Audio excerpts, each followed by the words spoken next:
Donc là, je vais vous parler de la Reg Baby Craw. C'est la petite sœur de la Reg Craw qu'on connaît très bien. C'est une craw que j'utilise en texan ou alors en trailer sur les jigs.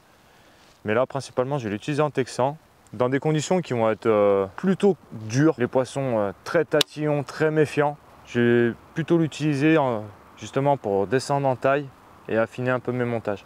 Là, je l'ai associé avec une petite balle en tungstène en 7 grammes.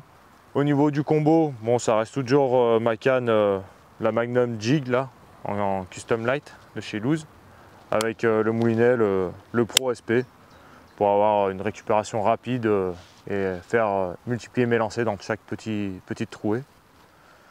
J'utilise un fluoro de relativement fort diamètre, en 33 centièmes, pour pouvoir malgré tout sortir les poissons des obstacles avec autorité et éviter de me faire casser avec l'abrasion.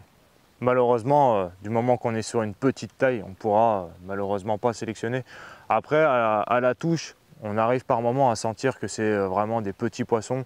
En général, des petits bass vont prendre l'accro, on va les sentir secouer la gueule et ils vont lâcher. Donc là, déjà, ça évite de ferrer ces petits poissons. Et en règle générale, les poissons déjà plus corrects vont prendre l'accro, donc on va sentir juste l'aspiration, ou alors on va tout de suite voir le décalage du fil. Et là, en général, on ferme, c'est des poissons qui sont déjà beaucoup plus corrects.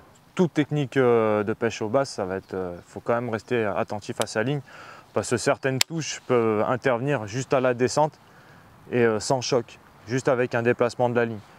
Donc c'est relativement visuel, mais il y a aussi quand même des touches très tactiles, notamment quand on jette dans les obstacles, où on sentira juste le choc de l'aspiration, on prend de l'élan et on ferme. Voici la Reg Baby Craw.